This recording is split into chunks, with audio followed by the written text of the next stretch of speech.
இப்போது அந்த சோஷியல் மீடியாவில் டிவிக்கு ஆப்போசிட்டாக நிறைய பேர் கேள்விகள் கேட்டுட்ருக்காங்க. நிறைய பேர் வந்து கிரிட்டிசைஸ் பண்ணிகிட்ருக்காங்க. நிறைய பேர் வந்து இந்தமாரி வந்து தான் தமிழ்நாடு அழிய போகுது, பாஜக உள்ள வரப்போகுது, தமிழ்நாடு அழிய போகுது, அது வரப்போகுது, இது வரப்போகுது, ஏராளமாக எவ்வளவோ சொல்லிட்டு இருக்கீங்க.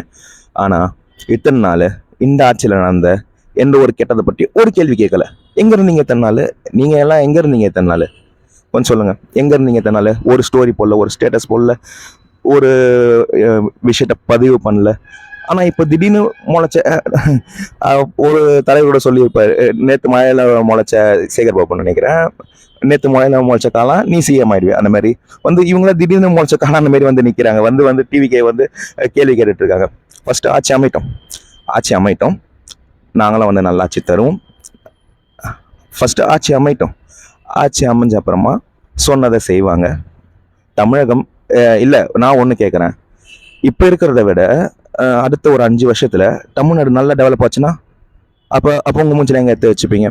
ஸோ ஆட்சி அமைட்டோம், வெயிட் பண்ணி பாருங்கள். அவருக்கு வாய்ப்பு கேட்ட மாதிரி கொடுத்துருக்கோம். அவர் என்ன பண்ணுறாருன்றத பார்ப்போம். கண்டிப்பாக தமிழகத்தில் ஒரு நல்லாட்சி நடக்கும். அப்புறம் லாஸ்ட்டாக அந்த தற்கொலை சொன்னவங்க, முட்டாள் சொன்னவங்களுக்கு மட்டும் ஒன்று சொல்கிறேன்.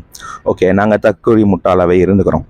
ஃபஸ்ட்டு ஒரு தோல்வி அக்செப்ட் பண்ணிவிட்டு, ஓகேயா, வெற்றி பெற்றவங்களை வாழ்த்து சொல்ல பழகிக்கோங்க. ஃபஸ்ட்டு நீங்களாம் ஒரு மனுஷனாக மாறுங்க.